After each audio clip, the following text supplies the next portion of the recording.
गहपुर जिल्ला बर' थुनलाइ आफाद जथायै गासै गुदि आफाद मोनस्नि गुदि आफादनि जथायै बे खुंजानाय बर' थुनलाइ आफादनि 73थि जिथु गोथार गायसनथाइ सान बर' थुनलाइ आफादनि बे गायसनथाइ सानाव दिनै जोङो हाबाफारि हिसाबै सेथि हाबाफारि हिसाबै जोङो गोथार फिरफिला बिलिर होनाय आरो लोगोसे रावनि सोमावसारनायाव रुंसारि जालांनाय मानाव गेदेर जोहोलावफोरनि मुङै जोङो बिबार बावनाय आलारि बाथि सावनाय हाबाफारि जोङो मावफुंबाय।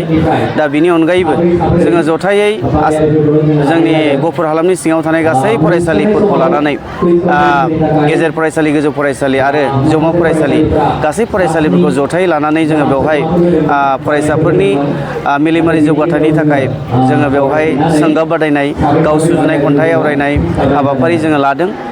जोङो गोजोननाय मोन्दों दिनैनि बे हाबाफारिखौ गासै फरायसाफोरा बाहागो लानानै मेहेरगोनां खालामदों आरो बेजों लोगोसेनो दिनै 1 रिंगानिफ्राय जोंहा दिनैनि बे 73थि गोथार बर' थुनलाइ आफादनि गायसनथाइ सानाव जोङो बेवहाय गेवलां मेल लादों।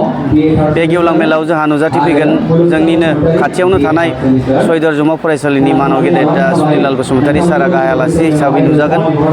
बिथांनि मेहेरगोनां बिबुंथिनि गेजेरजों जों बेखौनो आसा खालामदों जे जोंनि हालामाव थानाय गासै फरायसाफोरखौ मोनसे मेहेरगोनां बानजायनाय बिथांनिफ्राय मोनगोन होननानै जों आसा खालामदों। केरियार काउन्सेलिं लोगोसे बानजायनाय गोग्गो सोलोंथाइ मोननायनि थाखाय आरो इयुन समाव गावखौ सासे राफोद फरायसा हिसाबै दाफुंनोब्ला बिनि राहाफोरा मा बिनि सायाव गुवारै बिथाङा बानजायगोन। लोगोसे गोजोननाय बावनो नागिरदों दिनैनि बे गहपुर बड' गेजेरारि गोजौसिन फरायसालियाव दिनैनि बे गोथार सानखौ खुंनानै जों जोङो बेखौनो गोजोननाय बावनो नागिरदों। बेयाव थानाय गासै फोरोंगिरिफ्राबो गाहाय फोरोंगिरिजों लोगोसे मैखोमैनो हेफाजाब होदों। खामानि दामानि गासै हाबाफारिफ्राव बाहागो लानानै मेहेरगोनाङै हेफाजाब होनायनि थाखाय बिथांमोननिसिम जों गोजोननाय बावगोन। आरो बेजों लोगोसेनो बे हाबाफारियाव बाहागो लाफैदों मोनस्निथा जिथुनिखि गुदि बर' थुनलाइ आफाद गहपुर हालामनि सिङाव बिथां दैदेनगिरिमोनाबो बेवहाय बाहागो लाफैदों। आरो बेजों लोगोसेनो जिल्ला आफादनि गासै मावफुं सोद्रोमा बिथांमोन लोगोसे दाब दाब गुबुन फरायसालिनि फोरोंगिरि बिथांमोनाबो गावसिनि फरायसाफोरखौ लानानै मैखोमैनो बाहागो लाफैदों। बिथांमोननिसिमबो बे हाबाफारिखौ मेहेरगोनां खालामनायनि थाखाय जोंनि जिल्ला बर' थुनलाइ आफादनिफ्राय रोजा रोजा साबायखर बावदों।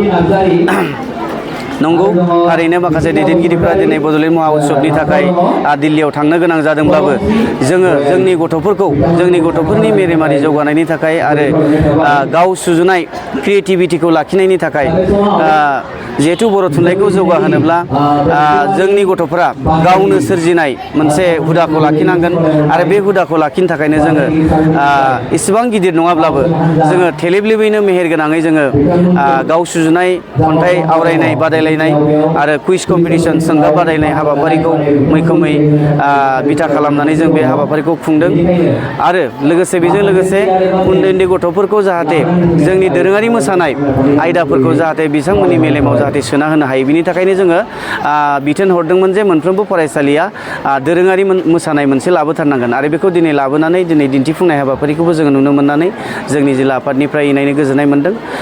मिजिंथियो जाहाथे गासै बर'नि जोंनि गहपुर हालामनि बर'फोरा खौसेयैनो बेबायदि जोंनि बर' थुनलाइ आफादनि थाखाय हाबा मावनानै उनाव जाहाथे गथ'फोरनि थाखाय मोजां लामा दिन्थिलांनो हायो बेखौ इयुन समाव आखाइ हमलायनानै खामानि मावगोन बेखौ मिजिंथिनानै आंनि बिबुंथिखौ बेखिनियाव फोजोबबाय। गोजोन्थों।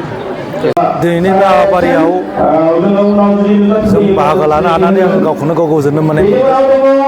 मानोना दिनै बर' थुनलाइ आफादनि 73थि गायसनथि सान आरो बे साना जोंनि दुलाराय बर' हारिनि थाखाय मोनसे गोसोखांथाव सान।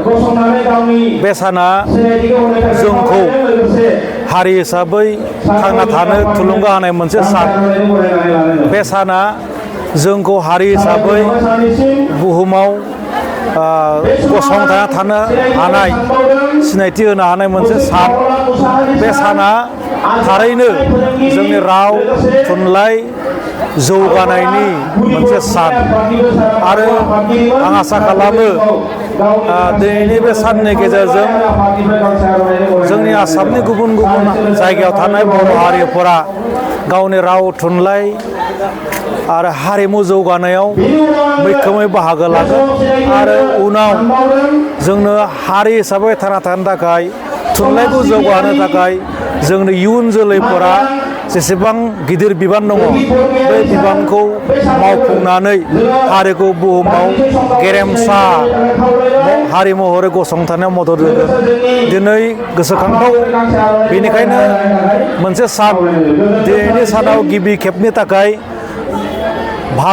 भारतनि राजथावनि गोदान दिल्लीयाव बर' थुनलाइ आफाद बर' फरायसा आफादनि जुथिया नाजानायाव जोंनि बे हारिनि गोसोखांथाव 16 नभेम्बर बर' थुनलाइ आफादनि गायसनथि सान बेखौ सिनायथि होनो थाखाय जि साखाफारा लादों बे जोबोद गोग्गाथाव आरो बेनि थाखायनो आङो फिन दिनैनि साननि गेजेरजों बयनिसिमबो जोंनि राव थुनलाइ हारि जौगानायाव बाहागो लाफैनो खावलायबाय। दिनैनि हाबाफारिनि गेजेरजों बाहागो लानायजों लोगोसेनो नैबेखौ बुंथिनो सानो जे जोङो जिहेथु बर' थुनलाइनि गेजेरजोंनो जों बर' हारिया बर' राव थुनलाइ हारिमु गासैखौबो फोथांना लाखिनायनि मोनसे सुबिदाखौ मोन्दों। बेनि गेजेरजोंनो जे जोङो जोंनि बर'नि रावजोंनो गासैबो बर' फरायसाफ्रा दासिमहालागै जोंहा इउनिभार्सिटि लेभेलसिम फरायनो हानाय बे सुबिदाखौ मोन्दों। जुदिहाय बर' थुनलाइया गैयामोनब्ला बा बेखौ नाजायामोनब्ला बर' थुनलाइखौ जुदि गायसनामोनब्ला हयथ' जानो हागौ बर'आ जोंनि नर्थ इस्टआव जे माने सेकेन्ड लार्जेस्ट जिथुनाखि राव रायज्लायजाग्रा होननानै जों मिथिनो हायो। गतिके बे रावजों जों हयथ' फरायनो मोननाय नङामोन बा हयथ' बर'नि रावखौ जोङो माने बुहुमाव मिथिसार होनो हानाय नङामोन बा हयथ' जोङो जोंनि भारतनि जिथुनाखि 90 सिडुल बे 90 सिडुलाव हयथ' बर' रावा सोसनजानाय नङामोन। गतिके आं आसा खालामदों बर' थुनलाइनि जि नाजानाय बर' थुनलाइखौ गायसननायनिफ्रायनो बर'आ जे राव दं हारिमु दं थुनलाइ दङ आरो बिनि गेजेरजों जोङो गावनि रावजोंनो जोङो फोरमायनो हानानै जोङो साहित्य एकाडेमि मोननो जों खाबुबो मोननो हानाय जादों। बेनि थाखाय आङो बर' थुनलाइ आफादनिसिम मोनसे गोसो गोरबो सिंनिफ्राय मोनसे सिबिनाय माने बे हाबाफारिनि गेजेरजों बे हाबाफारिनि गेजेरजों नैखौनो आं बुंबावनो सानो जे जोंहा दिनै बेबायदि जोङो बर' थुनलाइ आफादनि जि जोनोम सान गायसन सान बेखौ फालिनायजों लोगोसे जोङो जोंनि गेजेराव जों खौसेथि बे खौसेथिखौ जोङो बजायनानै लाखिनो हायो। अर्थात जोङो फरायसा फरायसुलिफोरखौबो जोङो जोंनि राव थुनलाइ बे थुनलाइनि थाखाय जों सांग्रांथि होनो हायो। गतिके जों आसा खालामदों जे जोङो जोंहा जोंनि राव थुनलाइनि सायाव जोंनि फरायसा फरायसुलि जाखांबोनाय बे गथ'फ्रा जे सांग्रांथि जानो हागोन।